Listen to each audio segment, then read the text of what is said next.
Welcome to the Zelos podcast, the show that's all about the pros behind the pros. I'm your host, Rocky Snyder. This week, we actually recorded this podcast live at the NSCA National Conference with my guest, Greg Werner, who's the S&C coach for Virginia Tech's women's basketball. And we're going to get underway in just a second. But before we do, if you're looking for CEUs and you didn't get to the NSCA NatCon, then you should join me in Providence, Rhode Island, just in a matter of weeks. August 14th, 15th, and 16th, the three-day functional summit for Perform Better is going to be happening, and this is the last summit for the year. Providence, Rhode Island, again, August 14th to the 16th. And speaking of Perform Better, if you want to join me at the end of September on the 27th, that's Saturday, we'll be going over recalibrating movement from the ground up, looking at closed chain biomechanics and how you can create better kinematic sequencing through the body for your clients, patients, and athletes. That'll be at Perform Better headquarters at their Functional Training Institute in West Warwick, Rhode Island. You can go to Perform Better for both the events coming up in August and September. And while you're online, hunt down my website, rockysnyder.com. We've got continuing education workshops, in-person and online courses for CEUs if you're an athletic trainer, a physical therapist, a chiropractor, a personal trainer, strength coach, and more.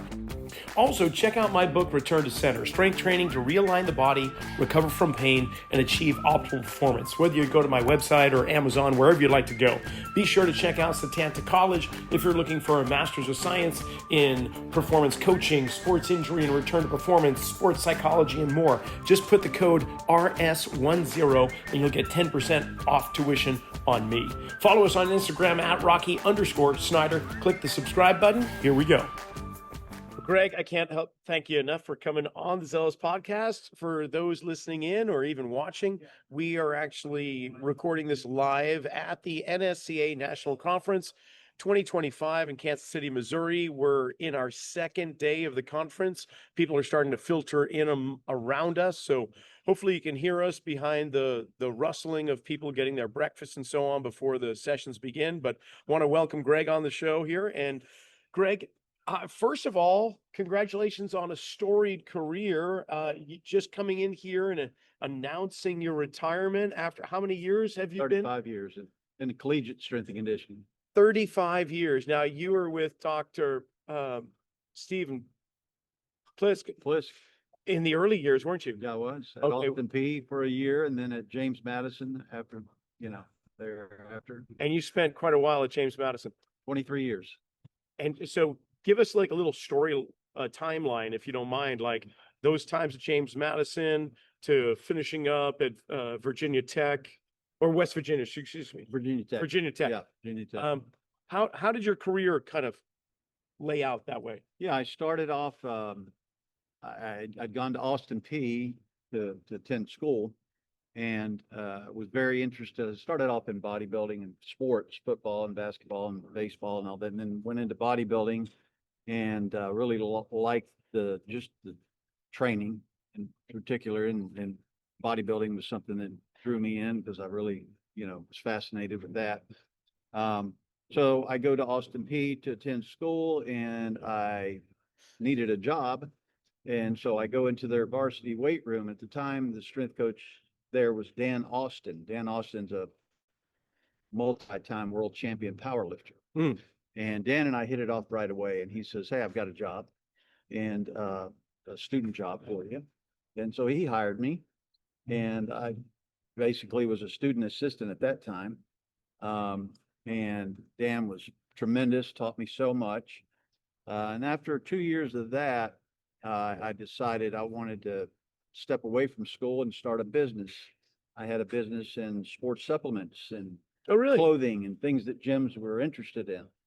How did you get involved with that? Just something you started from the ground up, or? Yeah, I had a very entrepreneurial mind, and I had started, I needed to get the protein powder for myself, and it was so expensive that I contacted the company and said, "Hey, I've got a lot of people here at the school, that football guys that I'm training with and other people that would like these supplements too. Can I buy it wholesale?" And they started selling to me in my dorm room, wholesale. Next thing you know, I'm getting all these packages and giving the football guys their protein powder and their vitamin packs and all that. And the company said, "Hey, would you ever consider doing this and being our distributor and doing this full time? And I thought, yeah, schools can wait. I'll start a business. And so I started that business, and I had a warehouse in Nashville, and then we grew the business and took on a couple more brands. Had American Bodybuilding back in the day, American Bodybuilding products. I had a company called Science Foods out of Las Vegas, a distributor for them. And so they said, we want you to go all the way down into Georgia, take over the Atlanta market. And so then I opened a warehouse in Atlanta in Marietta. So, Wow, you really grew that. yeah. And at the time I was training my wife, who was a very good bodybuilder, and trained her to win Miss Tennessee. And then we were training her for the national championships. And we moved down to Georgia, and then we met Lee Haney and started distributing his product. And Lee sponsored my wife for the nationals, and we trained with Lee. And yeah, This must have been probably about 86 or 87 or so. the beginning of what I told you was in 86, Okay. 87, 88. We were in Atlanta, 89. And then the business was doing well, but then I discovered, this is a lot of work just back and forth. And I really didn't like trying to get money out of the people that owed me money, because I was doing things on a consignment. I'd put the product in and say, in 30 days, you got to pay me, Uh-huh. pay me up front and you'll get a better discount, but you've got 30 days net to get it into me. And you know how people are sometimes. Yep. So anyway, I was trying to be everything. I was trying to be the CEO and the accountant and the distributor and everything else. So anyway, long story short, I sold the business out to a gentleman in Atlanta who'd already been established. He had his brand. I was hurting his business, so he wanted me out of Atlanta. So he approached me, and we had a coffee one day, and he said, "Hey, what do you want to do?" I said, "I don't think I want to do this the rest of my life." I said, "Really coaching. I think I want to go back and get back into strength and conditioning." And so he said, "I'll buy all your inventory and buy you out, and you can go do that." And my wife and I just said, "Okay, let's go back." And then we went back to Austin P, and Steve Plisk was there at that time. Uh-huh. And I went in and met Steve, and Steve says, "Yeah, I need an assistant. I'll hire you." And we hit it off, and Steve hired me as his assistant. And I finished up at Austin P. Steve moved on. I went to University of Pacific, worked a year out there with John Okay. McBride. Oh, really? Yeah. Wow. Two well-known names in the Yeah. NSCA. So then I'm out at the University of Pacific working with John, and it was a great experience. But I'm an East Coast guy, and I knew I loved California, but I wanted to get back east where my family was.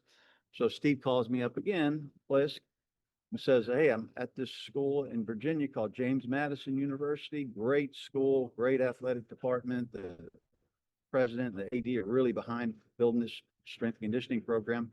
I need you to be my assistant. Would you come?" And I said, "Yeah, I'll come." They paid, they brought me out. We moved back to the East Coast to Virginia. Nice. Steve and I worked for a few years. He moved on. They promoted me to the head guy, and then from there I was there as the head guy for over 20 years. There totally for 23 years. Okay, so I don't have too many athletic directors that come on the show, to be honest.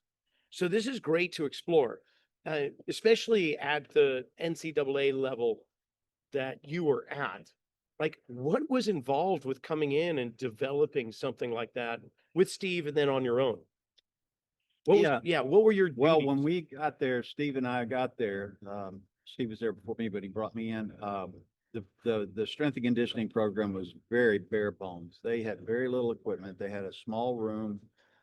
They had 28 teams, different teams that we were wanting to get involved with, not just football. So we started off with, hey, we got to get the funding to outfit this room, get this old equipment out, get the new flooring in.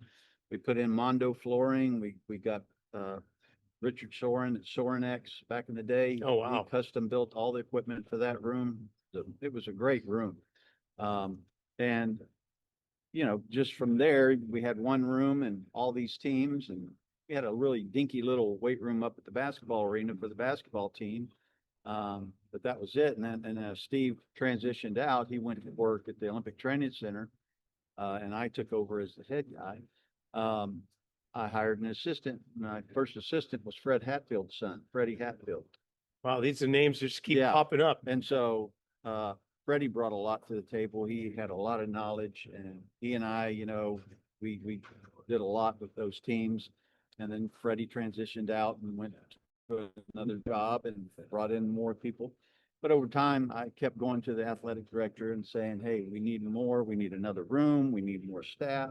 So many people here. And, they would always reluctantly, put the hand up, or not yet, and we don't have the money. But then I'd always go back at them and back at them. And eventually they would say, okay, here's some money. Do something with it. And here's some money for a staff member. Do something with it. And we just continued to grow the program. They just got tired of you asking, I guess. You what gotta it was. keep asking. You just keep asking. badgering. I took racquetball courts that they gave them to me. We turned racquetball courts into weight rooms and squash courts into weight rooms. And if you go back to James Madison now, you'll see things have really blossomed from that point on because of just continually to show them that this is a necessity. And if we do it right, it'll lead to us being more successful. Sure. We'll have more success as far as making the athletes more resistant to injury and producing better outcomes, and winning more games. So we're at the NSCA National Conference, obviously, with the backdrop and all that. When did you get involved within the organization? The NSCA, I think it was 1989 when I joined. Okay. Now I'd have to look back and check, Rocky, but I think I got certified in like 91, maybe Got it. 91, 92, somewhere right around there. Because that became an element that you were involved with too, not just coordinating gym space and training areas for the athletes, but actually now getting involved with the actual training itself and being a strength conditioning coach. Right. Yeah. Yeah. Steve got me involved in the NSCA. He was a real big believer in it. Well, he was a big name in it in the early years too. Yeah, Steve taught me a lot about just research and studying the craft. And I mean, we were getting so much research into our office. Steve was ordering in.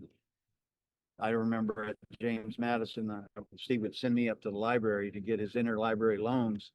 And I was up there one day and this librarian said, who is this Steve Plisk? What's he teach? And I said, oh, he's the strength and conditioning coach. She said, he gets more interlibrary loan and published work in from other countries and from everywhere than any professor on this campus. No, because he wants to find the best way to do things. Yeah. And so Steve would read the articles and then set them aside and I'd snag them and read them. And, we learned a lot, I just remember the early years, probably 2 years after you then. So 93, studying for the CSCS at that time, his name kept coming up and not only as a presenter, but just tomes of journals and looking through. And again, the name keeps coming up. So, so that must have been I would say invaluable, obviously, incredible for your own knowledge base and experience to have someone like that as a mentor. I would imagine you call him. Certainly, yeah. And so, looking back, what were the biggest takeaways for you with his guidance? Where did your sights start to hone in toward based on what you were learning with him? Yeah, no, his desire for knowledge, just, I couldn't help but pick up on that. And wanting to know why we do what we do and have proof behind it, and then his organizational skills were very good. He taught me a lot about that and being prepared. I mean, back then things were so much different. I mean, How so? How were they so much different? printed off workouts for every athlete every week, a new sheet with their workouts on it. Whoa. And we did all that on a little, whatever those Macs were called back then, a little cube. Oh, yes, the iMacs. Little dot matrix printer. Yeah. So it was a 7-day a week, very busy, a very busy job. Just doing that stuff, preparing for the next week. Reviewing the previous week's results, making adjustments, and then preparing for the next week.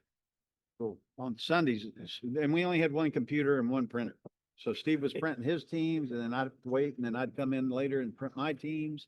And, lo and behold, the printer would mess up or something, or, we'd be running last minute trying to do stuff, but it was different. But it taught you to get the job done. No, I love it. Those athletes then. I haven't thought back about program design like that for a long time. Oh, yeah. Because for me, there was no computer. It was a clipboard with sheets already pre-printed, and you're filling in all the information, all the lifts, all the Yeah. volume, everything else. I haven't thought of that in a while, because now, of course, we've got software. You just plug in the client and you put in some numbers and it Right. generates it for you. So yeah, thanks for Yeah. bringing me back No, to that. it was labor intensive. It was so labor intensive. That's amazing. And how many sports were you in charge of at that time? We had 28 teams and we were servicing all of them. I mean, we were working with the dance team and the cheerleading and football. And I mean, back then they had archery and fencing and, Wow. swimming, men's and women's swimming, men's and women's track and field, men's and women's soccer. I mean, the whole gamut. Which sports, if in your recollection, were the most challenging versus the ones that were almost like mindless? Just, Well, football is a big team and it's Yeah. it's a very uh broad as far as positions, needs and things. You've got a 300-pound lineman and a 150-pound defensive back that all have different needs true. and have different makeups. So it's a fun team to work with. And you were in charge of the football team? Well, Steve and I work You both together. collaboratively, Yeah, okay. that's a team you need. Yeah, all that's a hands- juggernaut. yeah, You need help You with need that. all the hands on deck on that. I loved working with field hockey back then. We won a national championship in '94 in field hockey, and those kids were great. Like women's lacrosse, both basketballs, men's and women's basketballs. I don't. They were all fun and took some focus. You couldn't just take one workout and football workout and give it to a basketball player.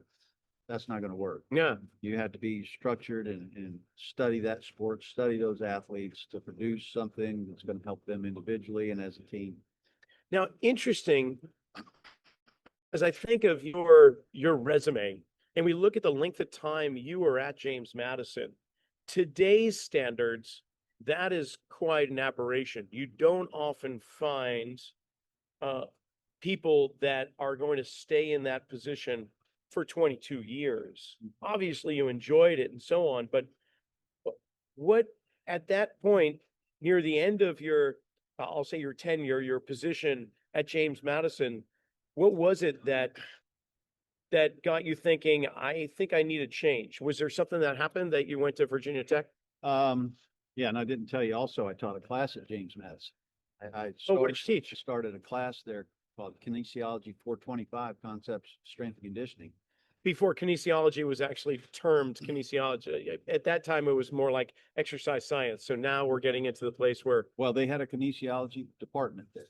oh, really? Okay. So I worked for the athletic department as a strength and conditioning coach, and I worked for the kinesiology department as an adjunct professor and taught this class. Right on.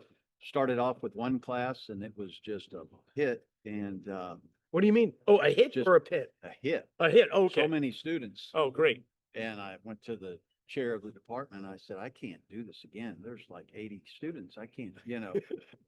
And he says, well, would you be willing to teach? Football team. Yeah, he said, would you be willing to teach it each semester? And we'll put a limit on it. I said, yeah, we can do it. I taught it one night a week on Monday nights after I was done with all the athletes. And I was fortunate that I was able to use our athletic facilities to teach it in. So we went to a fall class, a spring class, and eventually even a summer class. There was so much of a demand for it. And so I'm imagining the class was kind of like the essentials of strength conditioning, where you're teaching the lifts, execution, maybe coaching cues. Am I on the right Every- path? Okay. We started with the warm up, taught them how to warm up, why we warm up, science behind it. We used Michael Boyle's stuff on foam rolling and other people's Parisi and those guys. We used a lot of their stuff to help teach the class. What year was this? Because now you're bringing in the next generation with Mike Boyle and Bill. I taught that class for 18 years. Okay, so in the 2000, 2010, that range somewhere to, Oh, yeah.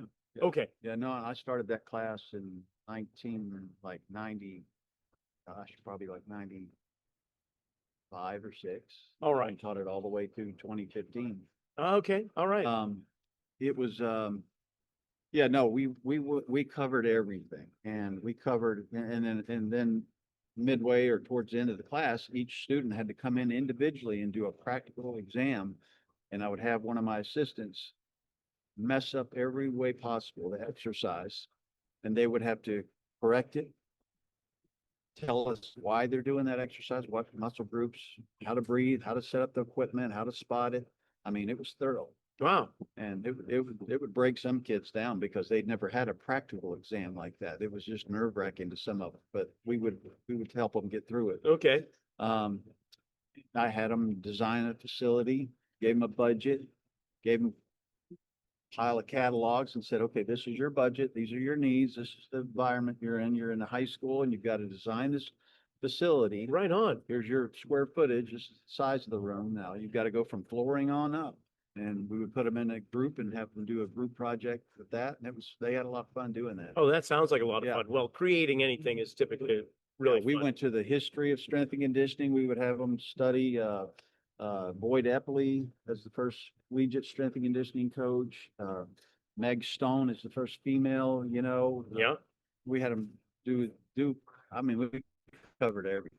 It was a fun class. Wow, that's great. Yeah. And from there, did you teach any other classes after that? Initially I taught a tennis class and at the University of Pacific, I taught a racquetball class. Did you? Yeah. You still get in the court? No, I need to start doing the pickleball now that I'm There we go. retired. Yeah. Yes. Now that you're retired, I exactly. bought some rackets and some balls for me and my wife. And we moved the kitchen table back and played in the kitchen not too long ago. Get That's great. started. Yeah. So as James Madison came to an end, Yeah. You asked that what question. what made that transition? Well, a couple things. I had an event with, I had some, jaw cancer that I went through a 6-hour surgery, and then 6 months later, I had a 10-hour long surgery. And I remember just the epiphany of waking up from that thinking, this person standing next to me, my wife, I got to find a way to spend more time with her because she's there for me. Got it. And I was so consumed doing all these teams and teaching class, and I had a camp in the summer at JMU that I didn't have time for my family like I thought I should. So at that point, I said, I need to find a job that doesn't take all of my time. And so I thought, what can I do at this point? I thought I love women's basketball. I love men's basketball, but I done very well with women's basketball. I thought, let me put some feelers out there and see if I can just work with one team and give me more time to spend with my family. And it went off well. I had a few teams that come to me and say, yeah, we want to interview you, and maybe some offers. And so eventually I went to Auburn University to just be their women's basketball strength and conditioning coach, which meant I was working, instead of working with 400 athletes, I went down to 16 maybe. 12 to 15. Yeah. And it was really strange at first. I've spoken to a few people like that went through that. Andrea Hootie is one of them. Yeah. Where she had hundreds of athletes and went down to about 14. Right. And the transition was something that took a while because it almost felt like there was more to do, even though you were doing tremendously more for each athlete. Your time spent on it, you had all this, I won't say free time, but you had more wavelength, I guess. Oh, yeah. Yeah. No, I remember I was showing up at 6 o'clock in the morning just because that's what I'd done for 30 years, basically, or close to that. Sure. And nobody's there. And the coaches would roll in about 10 o'clock and say, how long have you been here? I said, I got here at 6. They're like, why are you here so early? I said, I don't know. I've just done that. They're like, stay home with your wife and have breakfast. And, you don't have to be here till, the kids are in class until, an hour before training. Wow. I said, okay. And it felt like I was, Almost cheating. cheating. Yeah, that's a good word. So anyway, it eventually worked out well. And so anyway, when I'm leaving JMU, Coach Kenny Brooks, who I'd worked with for, many years, I think it was 14 years there at JMU, said, hey, don't get comfortable down there. And I said, why is that? He said, because I'm leaving too. He says, we've outgrown JMU. He says, I'm going to be leaving and you're the first person I'm going to call when I go to the next place. So I'm at Auburn. We really raised the level there. We got to the NCAA tournament, made it to the second round. The previous year, I think they finished last place in the league. And 9 months from leaving JMU, I get a call from Coach Brooks. And he says, hey, I'm going to a Power 5 school. Can't tell you where it is yet, but we want you to come and be the strength coach there for you. And he says, tell me what you need to come. And so a couple days later, called him back and I told him my desire. He called me back and he says, yep, we'll get you that and more. And he told me where it was, Virginia Tech. Okay, geographically, James Madison, Virginia Tech, 2 hours. 2 hours, not too bad. No, All right. no. So So I was in Auburn. Yeah. And so we moved back to Virginia, which I love the weather in Virginia. It was great, beautiful, Gorgeous. beautiful state. It was so hot, not Auburn, Alabama. I But would I like imagine. Auburn was a great place. I loved it Okay. there too. But yeah, so anyway, I said, Coach, let me come up and look at the facility because I'd been there for football and I'd been there for basketball in the basketball arena, but I never saw the facility that they train in. We have our own basketball training facility, everything. So I came up and looked at it. I said, let's get that contract out and we can win championships here. Excellent. We can get it done here. And we did. We took it to the highest level it's ever been at. We won 2 ACC championships, made it to the Final Four. And so anyway, Coach Brooks got the offer and he went to Kentucky, be the head coach there. He made me an offer to go to Kentucky with him, a great offer. And boy, I would have loved to have gone with him. But my wife's situation, she's her mother's caregiver. We've moved her mother to Blacksburg. I just didn't want to try to, go live in an apartment or uproot that and Certainly. put that on my wife. So I decided to stay and they were gracious enough to keep me there. And during that period of that year, I thought, I'm doing okay. I just need to maybe retire after this year. And that's where I'm at.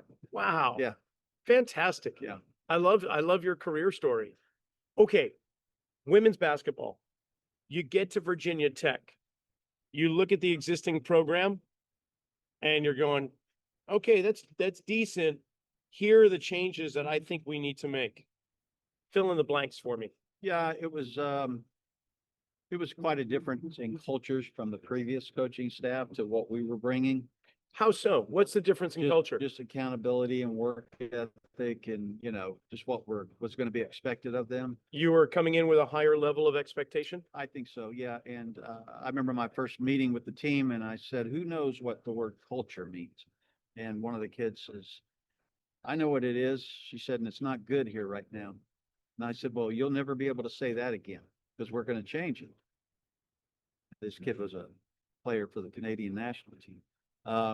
So we went to work and they worked. Those kids were great. They bought in 100% from day one, worked their tails off, and we just started elevating the program from there. Okay. That's the $1 million question right now is how do you change culture? A lot of it is creating a vision, having them understand we're not just here to play basketball. We're here to succeed and win championships and to help them absorb that vision and to have that vision. So if you don't have that vision, you won't know why you're being asked to work so hard, and we can tell them we've won championships. We've gone to tournament year after year. We know how to do it. Just trust us, have the vision for yourself. And then, there's a saying where there is no vision, the people perish. It's a biblical saying. So we tried to help them know the inverse of that, where there is a great vision, people prosper. And we wanted them to understand that if they understand this vision and now they have the reasons behind it and they get out of bed and work hard every day because of those reasons are so strong in their head that we will produce what we were telling them and it's going to happen. And we did. Right on. Yeah. Okay. And so when did you start to see the change in culture? Like when I know there's buy-in. Yeah. And so once the team collectively had that level of buy-in, what landmarks, if any, like did you observe as the season began or the preseason started to progress? You see it from day one because we wouldn't accept anything else. And, Coach Brooks wouldn't accept anything under that bar that we had set. I wouldn't because I'm an extension of him, helping him produce that team for what he's going to have the kids do.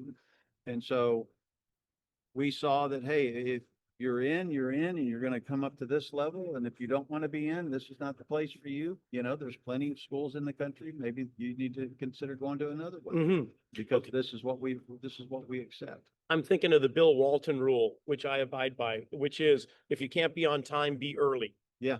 So that's kind of what you're talking about. Those are kind of the things that you saw. Your players were showing up early or on time. Right. They were staying after, or they were getting there all, whether it was in the weight room or on the court. You just started to see that happen. Oh, exactly. And I'm sure they were absorbing into it. Yeah. They wanted to do that. They Yeah. were hungry for that. And one of Coach Brooks's keys to success is that he is going to be 100% involved. He's not a coach that just sits in the office. He's going to be on the court developing players. He's a master at developing players. We see kids that at Virginia Tech, for instance, we had a guard that came in from Australia who had been recruited by only one other school. And she was good, but she wasn't at the level that he knew he could get her at. And he helped her see that vision and work every day. And then she ended up being an All-American and WNBA draft pick. Post player that came in, high level kid, but not the highest level, came in, bought in, did the work, 3-time ACC player of the year, All-American now, and went on the WNBA. Nice. And that was because every day they were showing up and he was showing up with them and they were doing the work as far as skill development goes. And I'm behind them saying, okay, come here now. And now we're going to do, I would watch every workout to see what he was asking of them and design things in my mind that would help them execute what he's asking them. Sure. What strength exercise can we do that'll help you make that move better? What, flexibility or mobility movements do we need to do to help you get to that position? All at the same time in the back of your head, monitoring workload. Yeah. Yeah, I can only imagine that that's just something that you're continually thinking. If they're doing double days or depending upon how much time they're spending on the court, that's a lot of load. So how much can I actually, I won't say get away with, but what parameters, what's the happy spot that I can get them in the gym in terms of loading them there? Or I'm sure that was something that you constantly were stirring around. Yeah, that's why I would watch all of his workouts. Yeah. Because I had a plan in place, or in my mind, what we were going to do that day. But as I'm watching what he's asking them to do, I might have to take things off of that plan. Or he might say, today you're going to be off from this. So then I would say, okay, I can continue with that plan. Or I would see a kid going through so much on the court that I'd have to say, okay, today we're just doing recovery work, because I got to get you ready for tomorrow. Sure. Okay. I am amazed, Greg, at the variation between NCAA Division I. Just stick with women's basketball. The surplus, or in some cases, the deficit to some degree of the staffing. Like you could look at one of the teams that makes it to the Final Four, and they have a head strength coach, 2 assistants. They've got some grad students that are assisting in there. They've got an athletic trainer exclusively for the team, or a physical therapist. Mhm. I mean, the coaching staff is broad. And then you go to another team that made it to the Final Four, that NCAA Division I. They're a storied team, and all they have is a strength coach. And that physical therapist is shared among other teams. Like Mhm. there's no there's no level ground. It varies. What was it like for you guys? I was a strength coach Yeah. for women's basketball. I probably could have gotten assistants if I needed them, but with that many athletes, I was so used to working with such a big group. Sure, So you were this good. was like, I can do this. Okay. We had an athletic trainer, full-time athletic trainer, just for women's basketball. Okay. We had a physical therapist that was a player at Virginia Tech, so she was so happy to work with women's basketball. Nice. We have a team physician that would travel with us. We have a dietitian that's shared, a nutritionist. Yeah. So you were pretty complete. That was quite nice. Oh, very, yeah. And What about like college interns? Do any of the kids from Department of Kinesiology or the master's I program? had a huge intern program at JMU because that class I was telling you about was a feeder for that program. Ah, yeah. So we would have semesters where we'd have over 20 interns. Yeah, and they would be with us for the whole semester, and maybe sometimes some of them would stay a whole year, and then we would help, lead them to the next job. So those 20 interns, I'm just imagining were spread out among the different sports then. Oh, yeah, we would Okay. assign them different responsibilities with different sports. Yeah, Wow. you know Dmitry Tarbakova, Shabakaba and his he was- sister he at was one of the KU. interns. No kidding. I was his strength coach. He played at JMU. Man, my neck gets tired every time I have a Yeah. conversation with him. That brother is so So tall. he He's been interned on the with me. podcast before in the Yeah, past. he did a great job as an intern, and Did you go over to KU yesterday and No, I go through the went tour? a while back. Okay, Yeah, Yeah. Andrea brought me in when she was there to speak at her sports performance that's clinic. right. And then last time I was here in this building, actually, for the Collegiate Strength Coaches Conference several years ago, I went out to visit with Dimitri and he, Nice. toured. Yeah. Yeah, he's doing a lot of great research with Oh, the yeah. basketball team there. I Yeah. mean, I would say he's one of the leading Smart. college basketball researchers in the nation right He's now. So smart. Yeah. So smart. Yeah. Yeah. Fantastic. Okay. So now where is life taking you? I mean, and are you, first of all, you're fresh out of it, so I don't know if you're experiencing withdrawal symptoms at this moment. No, you're No, no, you're good. no. You're You- good. You know when it's time to do certain things. Yeah.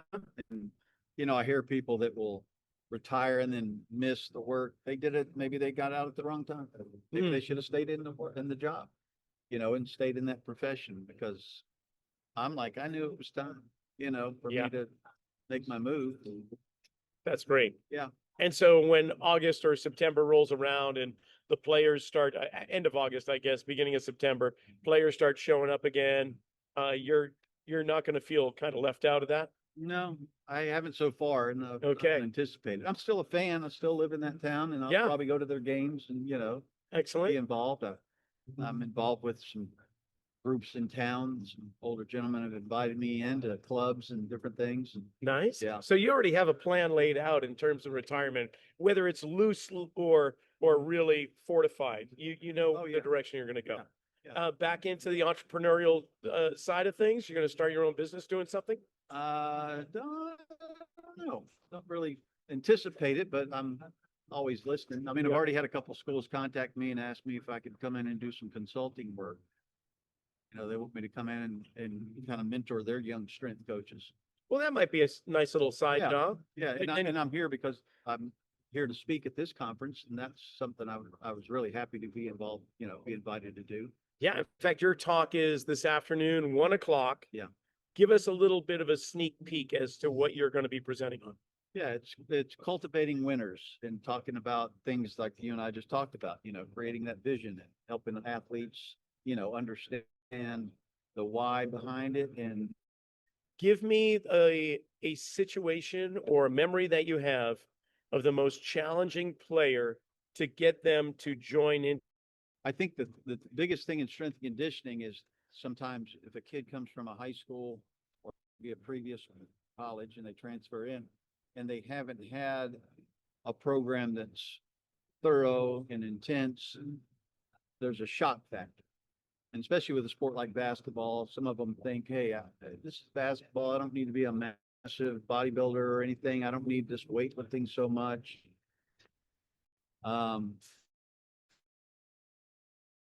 I can remember I had one girl at James Madison in, and she was very attractive, and she said, I don't want muscles. I don't want these, big muscles and stuff. And then I remember telling her, now that's not what we're after. We're not bodybuilding here. I understand bodybuilding. I've trained bodybuilding champions. We're not powerlifting. We're training you to become a better shooter, a better basketball player, better at what you do.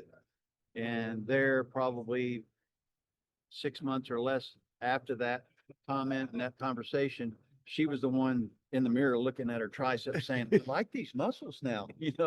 I like what's happening to my body. And she ended up becoming an All-American and led the nation in scoring. And Fantastic. she just loved the body she was developing from what we were doing. Very cool. So that just helping them, assure them that, hey, we're here to help you. We're not here to just blow your body out and to try to put muscle on where you don't need muscle. We're here to help you become better at what you want to do, that sport you're playing. Nice. Okay. In regards to that subject of guiding individuals or organizations and teams into the future, give me a sense of, especially being in this organization of the National Strength and Conditioning Association for as long as collectively we have, how do you like the direction that it's going compared to where it's been? And what do you think of that? The profession as a whole or the organization? I think both. Why don't we Yeah. tackle one at a time? Yeah. The profession is doing well. You know, like we talked about, things are, back when I first started, there was no basketball only strength coach. You did basketball and football and everybody else. And I think that's probably a good place for young people to start. They need to learn all that.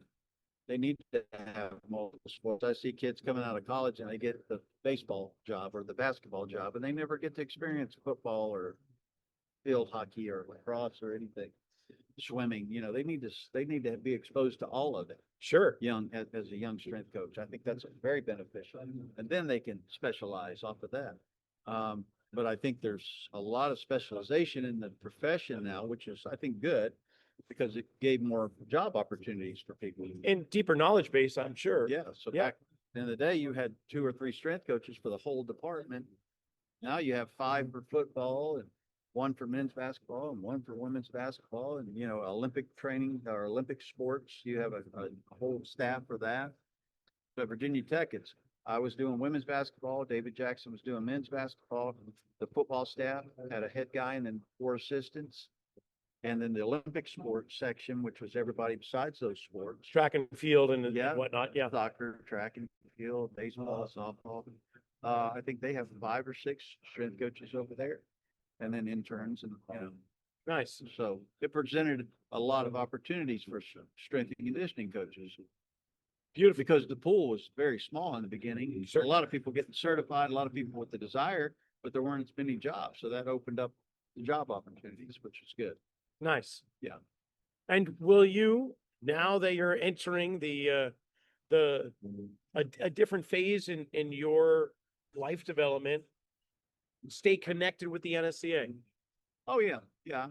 I don't plan on leaving. I've been a member since '89. So I've been certified, like we said, I think it was '91. I'd have to go back and look. And I'm also involved with the Collegiate Strength Coaches Association, certified there, and I'm a master strength coach there. They used to have an American College of Sports Medicine certification, but I didn't need that in strength and conditioning, so I kind of let that lapse. But yeah, I'm involved. So I think even in retirement, you need to keep learning. If it's something you really like, you need to keep learning. I still train myself, so I want to learn all I can, and, you know, and so I can give people good advice. Okay. Don't want to give them the wrong advices, you know. I've got one final question and then we're going to let you go. Is that outside of spending more time with your family, with your lovely wife, and maybe doing a little consulting potentially here and there to help mentor younger ones, do you have something that you've been holding off on until the time is now that you want to explore? Whether it's how to build a better birdhouse or to learn how to do a rebuild on an old Model T. Do you have something in mind? Well, I've got a 1934 Chevy Masters Deluxe. You do? Yeah. And it's in my garage right next to my weight room. I look at it every day. It was my dad's car. And when he passed on, it went to my brother, and then my brother gave it to me, and now I'm maintaining that and having to learn because things break down on those old cars.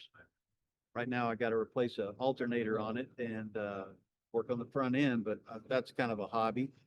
Planning on going on a trip to Switzerland with one of my best friends, Frank, who had a ACL surgery this past year and hurt himself skiing. So I'm waiting on him to recover so we can maybe go on that hiking trip in Switzerland. Wow. Love for my wife to go on that too, but yeah, yeah, just trying to, and I love just working in the yard and, I get out there. That's my cardio is mowing that grass, and Wonderful. yeah. take- Well, Visiting family, traveling, I love it. I love it. You're giving me something to strive for and look forward to myself. yeah. So I can't thank you enough for You're kind of welcome. putting aside some time during this conference where we can sit and get to know each other a little bit more. Definitely. you. Yes, sir. I appreciate it. Yeah. All right. Thank you, Rocky. Be sure to tune in next week when we have another amazing guest. For now, enjoy your week. And we'll see you next time. And here I was worried about all the noise in the exhibit hall getting in the way of our conversation. Sounded like the sound came out great and the conversation was equal. I want to thank Greg for coming on and being my guest there in the midst of a whole bunch of other stuff during the national conference. What a champ. Also, remember, check out performbetter.com. 2 events coming up, one in August, the 14th to the 16th, their last functional training summit in Providence, Rhode Island for the year, as well as September 27th, recalibrating movement from the ground up. That'll be with me at their Functional Training Institute right there in West Warwick, Rhode Island. Check out my website for blogs, podcast archives, online courses, and in-person workshops. I'll be going to a whole bunch of places throughout the country this year and next. RockySnyder.com. Check out my book, Return to Center. Hey, why not go to Setanta College for higher learning? SetantaCollege.com. Enter that code RS10 for 10% off tuition, and we'll see you next week.